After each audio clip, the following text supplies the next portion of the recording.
Herzlich willkommen, liebe Zuschauer, zu einer neuen Folge im Auge des Bruders mit Scott Ritter hier auf unserem YouTube-Kanal Gegenpol. Mein Name ist Monique Stegemann und in dieser Woche geht es um folgende Themen.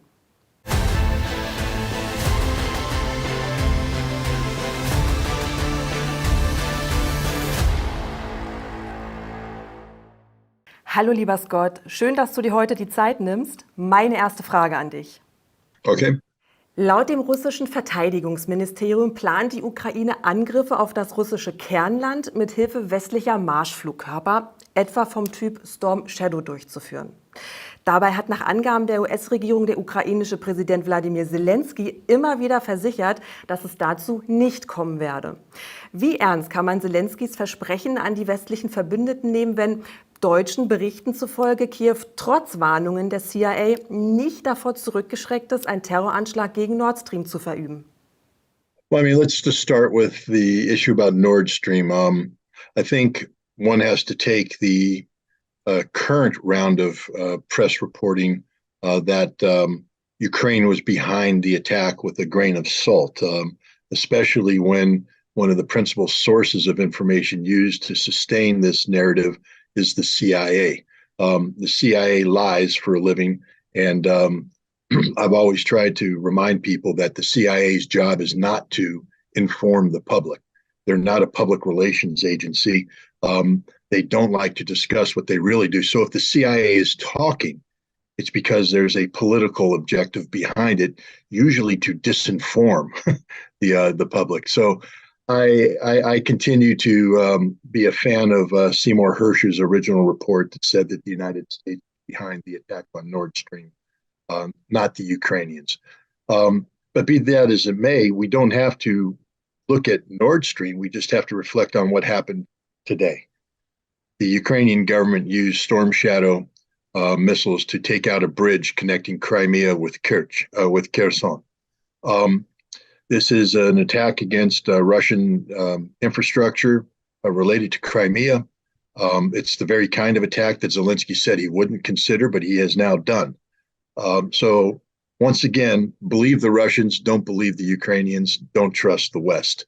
And now Ukraine will have to pay the price. And the Russians have said that they will view any attack against Crimea or Russia with these Western-provided weapons, not only as proof positive that the parties that supplied the weapons, in this case, Great Britain and the United States, are now parties to the conflict, therefore legally at war with Russia. What was the purpose of providing Storm Shadow? Why does Ukraine need a long-range cruise missile if the West says, oh, but we don't want them to strike Crimea or Russia? Then give them a short-range cruise missile. You gave them a long-range cruise missile because you knew very well what they were going to do because you've been directing them. And this is also the big lie that somehow Ukraine is in charge and responsible. No. The weapons are provided for a strategic purpose, and that strategic purpose is linked to specific targets, and those targets are selected by the West. So, this just represents the not so gradual transition of this conflict away from being a Russian-Ukrainian conflict into being a general war between Russia and NATO. And this is where I'd ask people to reflect on an article written by Sergei Karaganov, a Russian academic and strategic thinker, just published a article in a journal, I think, Russian and Global Affairs, where he talks about nuclear weapons. And this is a man who has some influence, and his thinking, is linked to mainstream Russian thinking. And he's now saying, because of this reality that the West is at war with Russia, it's time for Russia to reconsider its nuclear doctrine and embrace preemptive nuclear war. And therefore, if the West is going to continue to support Ukraine and supply Ukraine with the means to attack Russia, that Russia should use nuclear weapons preemptively against NATO nations. Germany, you're a NATO nation. Now, in his article, he speaks about striking Poznan because he postulates the hypothetical that, let's say, the Russians go ahead and strike Poznan with a nuclear weapon. The American president will be confronted with the decision, do I trade Boston for Poznan? And the answer the Russians believe is that the president won't be willing to trade American cities for a Polish city or a German city. And this is something that Europe needs to wake up to, the real possibility of your imminent nuclear demise, the stupidity of the European nations, of the German government, and frankly speaking, the passivity of the German people and the European people in the face of this suicidal desire to support Ukraine with all possible means in this conflict against Russia. There are consequences, and the consequences will probably be your death. Now, if you want to die, that's your business. I don't care. But understand that a nuclear conflict brings in the possibility of a nuclear expanding to America. And now I'm dying because of your stupidity. And that's where I draw the line.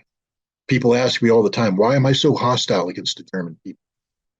Because the German people are trying to kill me, trying to kill my family, trying to destroy my nation with their passivity and their stupidity. Start thinking, people. Put on your thinking caps and start demanding that your government does the right thing. Sollte die Ukraine dennoch mit Raketen russisches Territorium angreifen, warnt der Kreml vor einer Eskalation des Konflikts mit Angriffen auf ukrainische Entscheidungszentren. Jetzt gibt es sehr viele Kommentatoren in Russland, aber auch in den USA, die sich die Frage stellen, warum hat Moskau bislang diese ukrainischen Entscheidungszentren verschont? Bei den US-Kriegen sind das ja eigentlich immer die ersten Ziele gewesen, die man versucht hat auszuschalten. Wie denkst du darüber? Well, I think one of the interesting things in examining this conflict, I was on a video conference with a group of analysts, journalists, reporters, and I made a reference to the special military operation, and somebody chimed in on the chat aspect of, "What's that? I don't speak Putin." I mean, it's basically an attack on me, saying that somehow by using the term special military operation, I've embraced the Russian point of view. But all the person did is show their ignorance of the situation, because this isn't a war. This is a special military operation. You are right to point out that if the United States was waging a war against a nation, for instance, like Iraq, we take out their command centers. I can tell you with absolute certainty, because I was involved in it in Operation Desert Storm in 1991, we were trying to kill Saddam Hussein. We were trying to eliminate Saddam Hussein's leadership.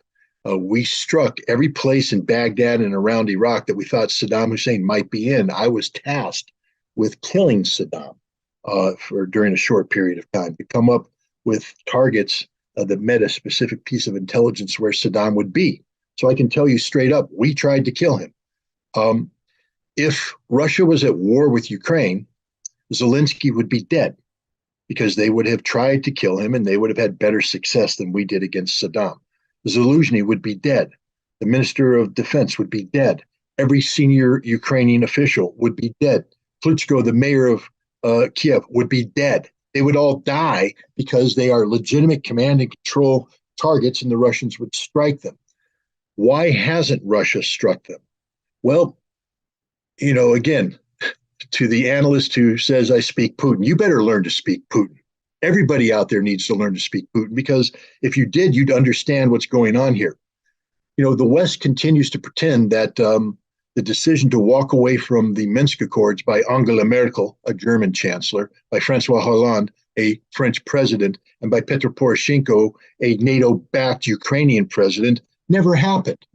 What are you talking about? It was the Russians that sabotaged Minsk.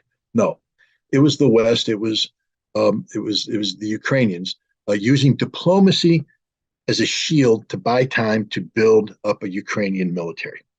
Now, the Russians did everything to try and prevent this war. We now have the Ukrainians admitting that right up until the very end, Russia was meeting with the Ukrainians to try and stop this war, come up with a formula that could prevent this war from happening. Yermak, the advisor to Zelensky, and brags about the fact that we fooled the Russians up until the very end, and we just bought more time, etc. the Russians tried to get NATO and the United States to buy into a diplomatic solution. In December of 2021, they put draft treaties forward on that. Even when the Russian forces came in, the Russians weren't there to occupy Ukraine. The purpose of the special military operation was to get Ukraine to the negotiating table. Remember, Russia was negotiating with Ukraine right up to the beginning of the conflict. Ukraine walked away. The purpose of the special military operation was to get the Ukrainians back to the negotiating table. And they succeeded. 3 rounds of negotiation in Gomel in Belarus, leading to a concluding meeting scheduled on 1 April in Istanbul, where there was going to be a draft treaty considered. Now, many in the West have contended that never happened. But there was a recent trip to St. Petersburg by an African delegation promoting a peace plan. And Putin sat down and showed everybody the draft treaty, the one that has the signature of the Ukrainians saying, we agree to this. Now, we also have the Ukrainians bragging about how they fooled the Russians, because what did they get? By signing that, the Russians then carried out a confidence-building measure, a good faith gesture by voluntarily withdrawing their troops from around Kiev, around Sumy and other areas, pulling them back. And the Ukrainians then said, thank you very much. We're walking away from the agreement, but we're going to go move into these territories as well. This is what the Russians have been trying to achieve, a diplomatic solution. The special military operation has always been about achieving a negotiated settlement. Now, who do you negotiate with? Dead people or living people? And is it better to negotiate with people you have a record of dealing with, or new people who you don't know? So why has Russia not taken out the decision-making centers? Because Russia has always held out hopes that the Ukrainians would come to their senses and send the negotiating team that Russia knew back to the table so Russia could resume discussions, and that the negotiating team would be representing Ukrainian officials who were familiar with the negotiations already, so you wouldn't have to relearn everything. That's why. So when Ukraine carries out these attacks, what Ukraine is saying is we have no interest in a negotiated settlement to this conflict, which means that there's no reason for Russians to keep these people alive anymore. And now Russia will kill them. Not Zelensky, because he's the head of state. But if Ukrainians don't want to negotiate, they have there's no use for them in the world anymore from the Russian perspective. And so Russia will take them out. But this is why it's taken so long, because the Russians don't want a war. They've always wanted peace. They've always wanted a negotiated settlement, but it's Ukraine and the collective West that have sought to take this path towards war. So if you want war, there's that old saying, be careful what you ask for, because you just might get it. The Ukrainians are asking for war. I think they're going to get it. Momentan wird sehr viel über die ukrainische Gegenoffensive gesprochen. Kleinere Vorstöße in die sogenannte Graue Zone werden als großer Erfolg gewertet. Dabei sind die ukrainischen Streitkräfte auch nach 2 Wochen noch nicht bis zur ersten Verteidigungslinie der Russen vorgedrungen. Woran liegt das? Und kannst du vielleicht für unsere Zuschauer erklären, was aus militärischer Sicht eine Graue Zone ist? Well, let's just start off with what Russia has done since September, October of last year. Again, remember that the original Russian military posture in Ukraine was not designed to occupy territory, hold on to territory. It was designed to create a presence that would achieve a negotiated settlement. And we know that the Russians were willing, as of 1 April, to return Kherson, return Zaporizhia to Ukrainian control, to return all the territories around Kharkov to Ukrainian control. That the Russians, what they insisted on is that Lugansk and Donetsk be independent of Ukraine, that Ukraine would not be allowed to govern these territories given the history that took place during 8 years of Minsk, and that Crimea would be Russian. But their posture was not that of an occupier. But after the referendums that were held in the fall of 2022, these territories have become Russian from a Russian perspective legally. The Constitution and everything has kicked in. And so what Russia has done is built defenses to defend these territories. These defensive lines are built doctrinally. The Russians have always specialized in defensive warfare, dating back to Soviet times. With limited exceptions, the Soviet strategy was always to absorb a NATO attack and then carry out a massive counterattack. The Russian doctrine was that way, but it was modified after the lessons learned from the Ukrainian conflict. The man who modified it was a Russian general, Colonel General Alexander Romanchuk. He had combat experience as the deputy commander of the 58th Army, Southern Military District. And he came away from the early phases of the fighting saying we have to change because of technology. We have to adapt our doctrine. So he rewrote the Russian defensive doctrine. And they sent him to the Combined Arms Academy, sort of the senior general staff academy, where he wrote this doctrine, staffed it around, got it perfected, published it. And the Russians used his concepts to build their defense. They also trained their forces to operate from these defensive positions doctrinally, which means there's three lines of defense: the contact line, basically the steel line, and then the counterattack line. The contact line is designed to absorb the enemy attack. In front of the contact line, you have this gray zone, they call it, but it's where flexible defense takes place. It's where the obstacle belts are, the minefields, the dragon's teeth, trenches, screening forces. Now, the purpose of this initial area, this contact area, isn't to hold fast.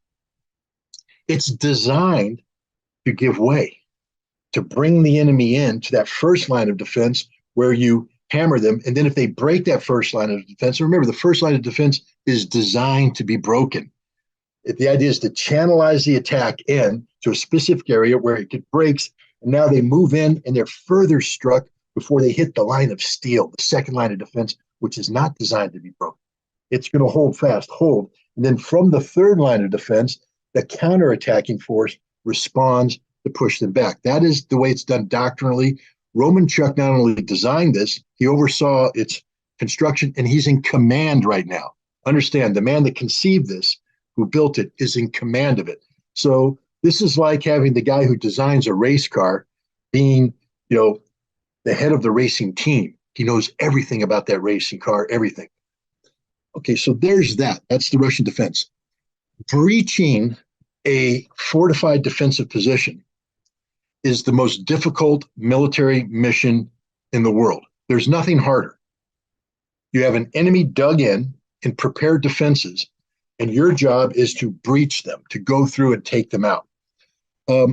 It's extraordinarily difficult. And I speak of personal knowledge here because in 1990, I helped design the Marine Corps breach of Iraqi defensive positions. I gamed it out on a supercomputer and wrote up the plan that was sent to the Marines, and they used it, and it worked like a charm. Why I bring that up, the role of computer simulation. Germans, you have this wonderful thing called Cora. It's a computer game that the German Bundeswehr has come up with, and NATO has adapted it. And you were kind enough to let the Ukrainians have access to Cora in planning their attack. But were you really kind? Because you see, Germans, I'm talking to the German people now, your military lied to the Ukrainians. They deceived them. Because when you're going to carry out a breaching assault of a prepared defensive position, doctrinally, things have to occur. There's a mnemonic that's used, I think it's Sora, but the first letter is an S. Ask any German Bundeswehr professional officer, what does that S stand for? And he will tell you suppression. And that suppression is the most important aspect of any part of this assault. What suppression means is that as the assault forces go through the obstacle barrier, the minefields that have to be cleaned out of the way. That's very dangerous, laborious work. Enemy capabilities that could interdict this and disrupt this must be suppressed.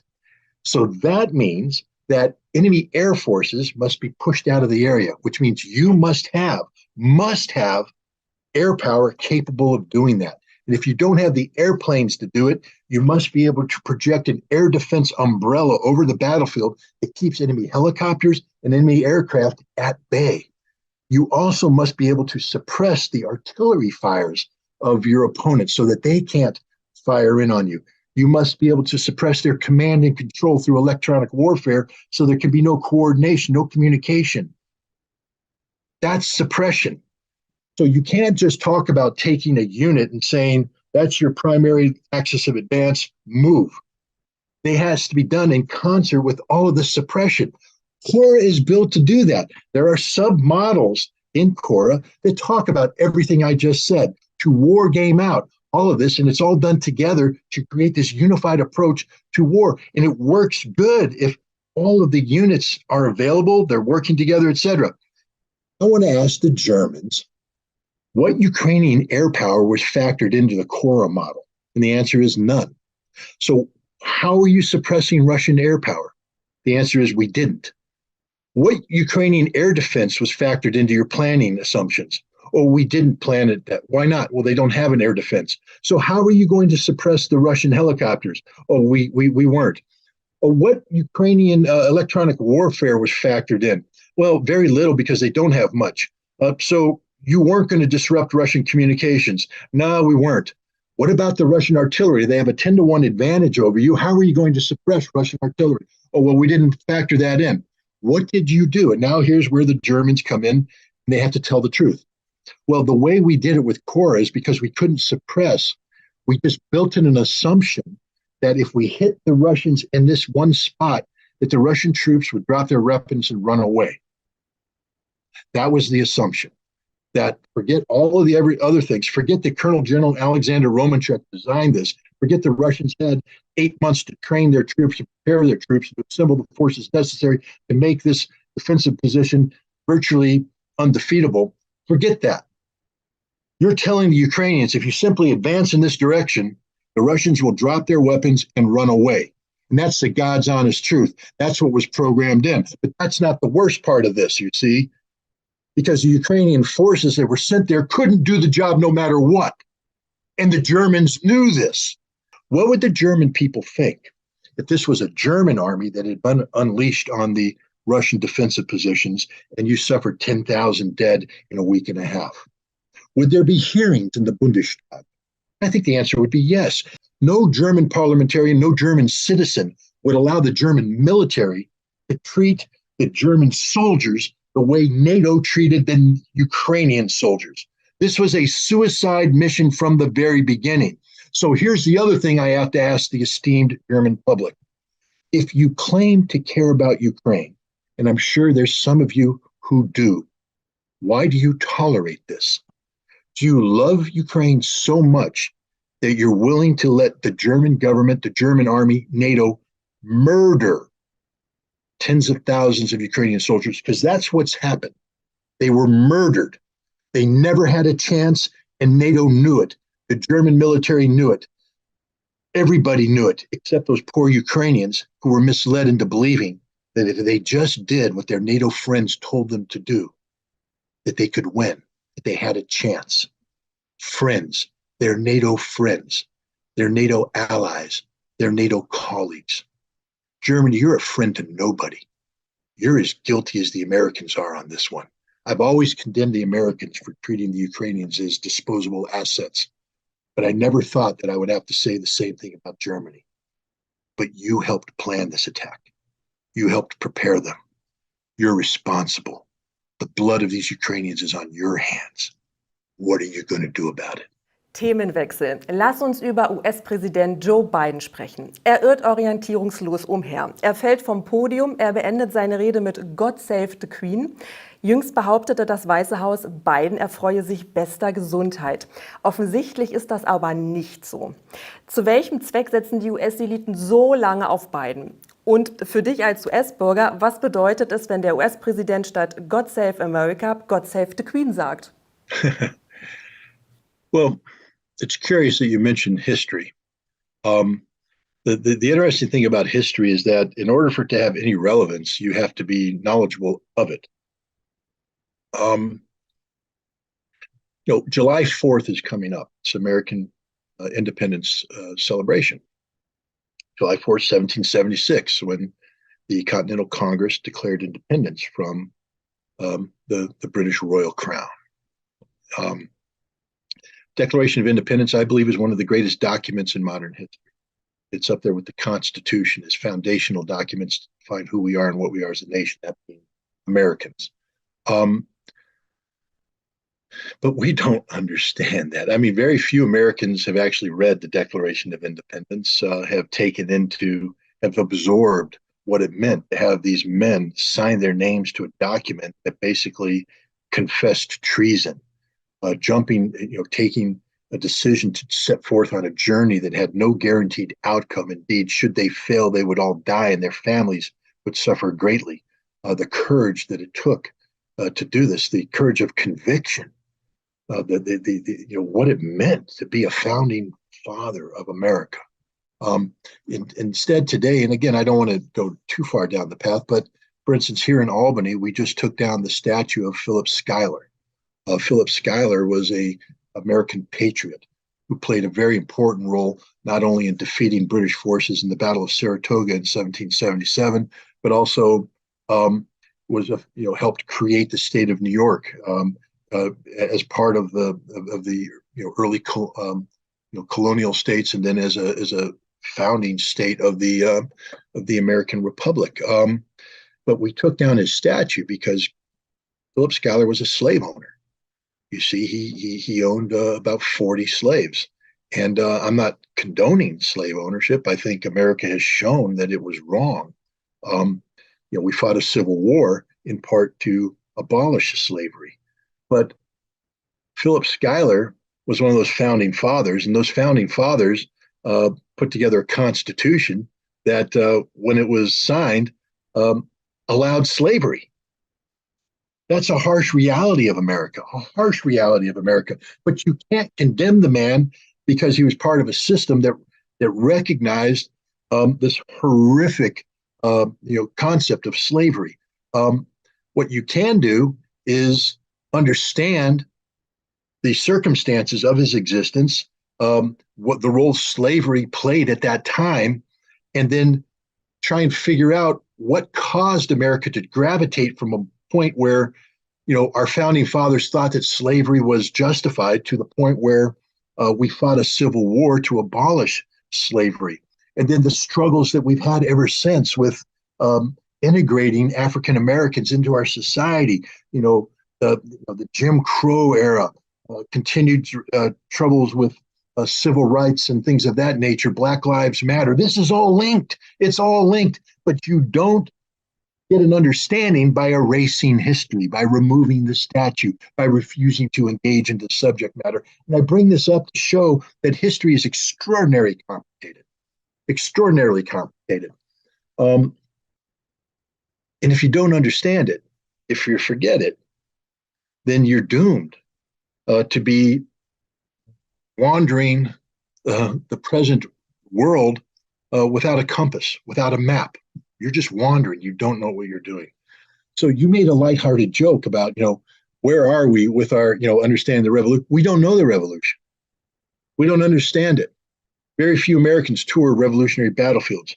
Very few Americans go to the museums to dig deeper or read the books necessary to understand. And so, as a result, we wander the present without a compass, or GPS, I guess we would use today because it's the modern era. But we're just wandering around. So when the president makes a statement like that, there isn't the deep reflection of, wow, it's ha ha ha ha ha. Or if you're anti-Biden, it's just automatically the man's senile, the man's this. But it doesn't touch upon the larger picture, which is Americans don't know their history. And if we don't know our history, we don't know ourselves. We don't know who we are, what we are, and therefore we really don't know what it is we're defending or what we stand for. So it's a serious problem. Look, I'm going to be 62 next month. Newsflash. And I can guarantee you that there's days when I make too sharp of a left turn and I stumble. Or I try to run like I did 40 years ago and I can't. So I am the last person in the world that's going to fling vindictive against a person of a certain age because their body isn't cooperating. That happens, and we shouldn't make fun of it because it's a reality of life. But we have to recognize that it is a reality of life, and that as an individual approaches 80, Mother Nature is sending out a message that says you shouldn't be playing football, you shouldn't be doing what your body can't do anymore. And it's not just the physical aspect. Look, Seymour Hersh, noted journalist, Pulitzer Prize winning journalist, good friend of mine, he's 85. Now that son of a gun is out there playing tennis. And he would beat me playing tennis. There's just no doubt about it. 85-year-old man would beat me playing tennis. We play golf. I have to admit, he beats me. So here's a guy who is 85, but he has maintained a modicum of physical fitness. And anybody who reads what he is writing can see his brain is as sharp today as it's ever been. Will Sy admit that he gets tired on occasion, that he can't play as long and as hard as he used to sports, and when he writes that he has to take breaks because he gets tired? Yes. Why? He's 85 years old. Okay, that happens. I tried to watch Guardians of the Galaxy 2 last night, and I fell asleep. I love this movie. Okay, I fell asleep because I'm almost 62 years old, and I had a long, hard day, and my eyes closed. It happens. So that's not what we're talking about here, though. We're talking about a president whose brain has stopped functioning properly. I'm not making fun of the physical things. I mean, I don't like Joe Biden, and I easily could go that route, but I won't because it's wrong. Okay.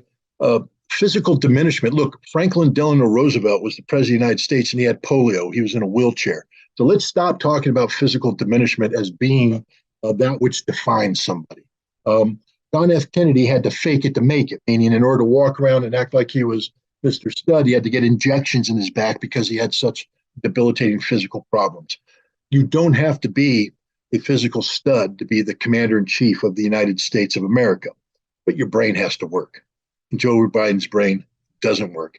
And this is where it gets dangerous. Look, even when his brain functioned at the height of his capabilities, when he was the chairman of the Senate Foreign Relations Committee, his brain, although fully functional, produced garbage. This is a man who, Robert Gates, former Secretary of Defense, has rightly pointed out, has been wrong about every major national security issue in his adult life. Joe Biden hasn't been right about anything. He's been wrong about everything. And that's when his brain worked. Now his brain doesn't work. And here's the risk. Here's the danger. The other day he was with fundraisers. And we are in a very dangerous situation. We've touched upon this earlier about the potential of nuclear conflict. And Joe Biden is talking to these fundraisers, saying, I've warned everybody, nuclear war is real. The threat of nuclear war is real. Putin is a danger. It's real. And that's the mindset of the commander-in-chief. A scared little puppy, confused about the facts that have been put in front of him, and he's afraid. I have a friend whose father was a police officer, and he responded to a domestic situation, husband and wife fighting. A police officer had responded before him and had his gun out and was pointing it at both people. And the superior officer came in and said, put your gun away, leave, and then talked his way through and resolved the issue so there was no violence at that point in time. But he went and he fired the police officer. And the police officer said, why? He said, because you have a gun. And if the reason for you pulling that gun out is because you're afraid, that I don't want you as a police officer. I can't have a man who is afraid holding a gun pointing it at civilians. That's a dangerous situation. Joe Biden is that police officer. He's scared. He's confused. He doesn't understand what's going on, but he holds a very big gun in his hand. And that gun is the American nuclear arsenal. And so when you have Joe Biden saying things like the nuclear threat is real, Putin is a threat, he may use nuclear weapons, that means that Joe Biden might feel the need to pull the trigger first. And this is where it gets scary. We can make fun of Joe Biden all we want. And believe me, we're in the political silly season of America where the Republicans are just going to do that. Joe Biden's opponents are going to do that, but we need to be bigger than that. We need to be adults. We need to step back and look at this thing responsibly. And no matter what you think of Joe Biden right now, and again, let's not pick on his physical limitations. The fact of the matter is the American president is a man of diminished mental capacity, and this is an extraordinarily dangerous thing. And it's something that it's not just something that the American people need to consider going into this 2024 election, but American elected representatives need to consider when deciding whether or not to consider constitutional remedies. If the president is no longer capable of doing the job from a mental perspective, there are constitutional remedies to this. But it's also something that America's European allies must consider, that American policy today is being directed by a man of limited mental capacity, and maybe Germany and Europe and NATO shouldn't be too willing to sign on to these things. They should ask more questions. They should query their respective counterparts more deeply about the mechanisms that went into place, that were in place to recommend these policies, to ensure that Europe is not being guided by someone with clearly diminished mental capability. Am Mittwoch hat Biden den chinesischen Präsidenten Xi Jinping als Diktator bezeichnet. Nur 2 Tage nach der großen Show von US-Außenminister Antony Blinken in Peking, die scheinbar für eine Auflockerung der bilateralen Beziehungen sorgen sollte, befinden sich diese nun erneut auf einem Tiefpunkt. War das nur ein Unfall Bidens, ein freudscher Versprecher sozusagen? Oder steckt eine Strategie hinter dem respektlosen Auftreten der USA gegenüber der Volksrepublik China? Verfolgen die USA überhaupt eine Strategie mit ihrer exzessiven Aufrüstung Taiwans und der beständigen Provokation Chinas? Well, I think we just touched upon Joe Biden and diminished mental capacity. So I think we can eliminate the notion that this comment he made, which by the way was at a fundraiser. It wasn't an official comment. He didn't make it, on a podium addressing the American people. This was a throwaway comment to funders, which I think is more indicative of what passes for legitimate thought process on the part of the president.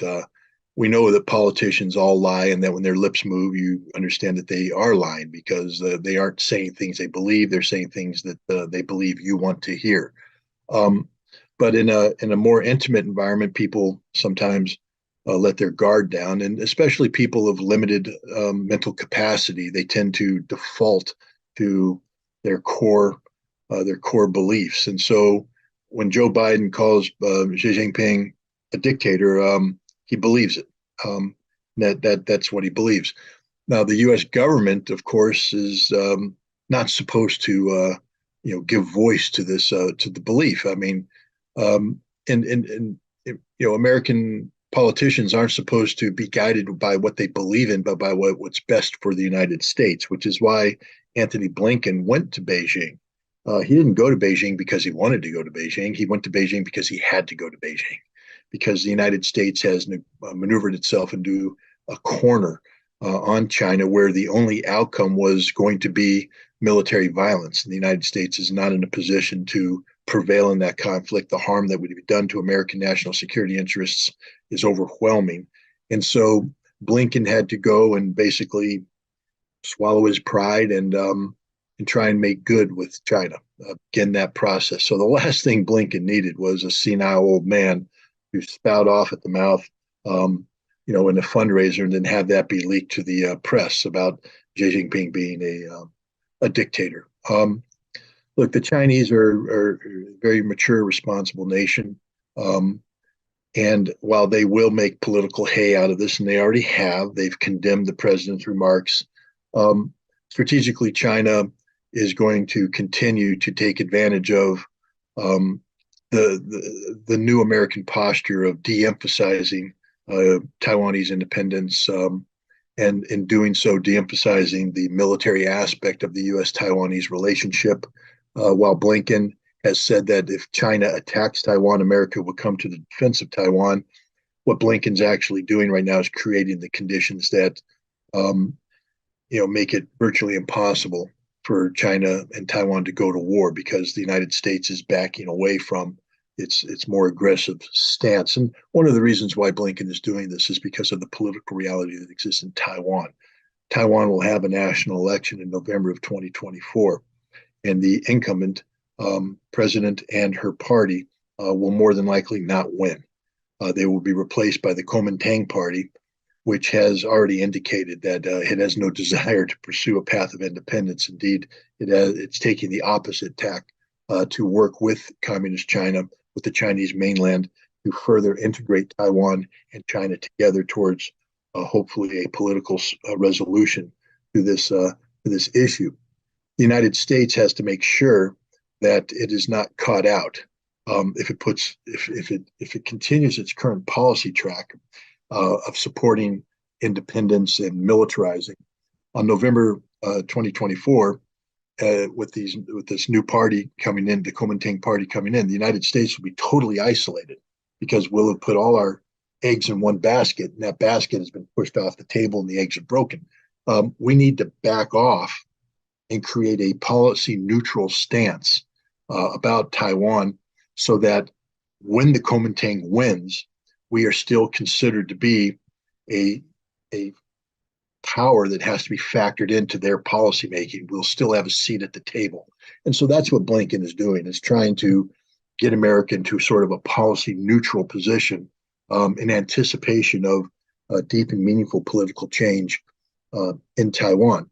The problem is this requires a modicum of cognitive thinking, and that's something that our commander-in-chief is clearly incapable of doing.